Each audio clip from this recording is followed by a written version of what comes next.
Now we have established a mobility summit. We've basically launched a mobility summit.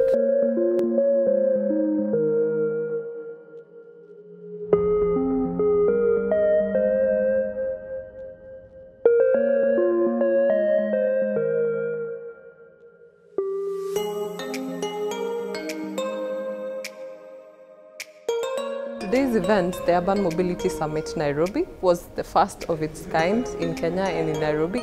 Now the theme this year was about moving Nairobi into a smarter city. The conference today, I think, is a watershed to the extent that we're having players from government, civil society and private sector coming to discuss from the perspective of data on how we can improve, one, transport, two, lifestyles, three, I think there's a good discussion around mental health. I think the issue of data, I'm not a typical planner. My background is political science and development studies, but I know in planning cities, the most critical issue is data. There is lack of data, and many times planners are planning without data. One of the really big things that we were excited about to announce today is the launch of Uber Movement Speeds data. So Uber launched Uber Movement, which is a free and publicly accessible website that uses Uber's data to generate insights for urban planners and policymakers so they can make data-driven decision-making to make our cities better, to move them towards smarter mobility. I think it's critical that we use events like this to see how we can move from talking about solutions to action.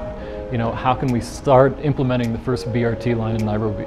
You know, how can we bring good footpaths and cycle tracks to all of our streets? That's the real change that we need. So I believe that Mobility Summit is a good event for players in this field who want to know what is going on in this area, want to know what's going on in this area in Nairobi, and overall meet other players in this field. So both from the private and public sector. So I see that into the future we're now going to be starting to talk more and more about smart vehicles, electric motorcycles and so on and so forth. So we hope that coming years we'll actually continue to do this summit and try to get stakeholders, both local and international, to move the agenda of better mobility and accessibility of mobility services to all stakeholders.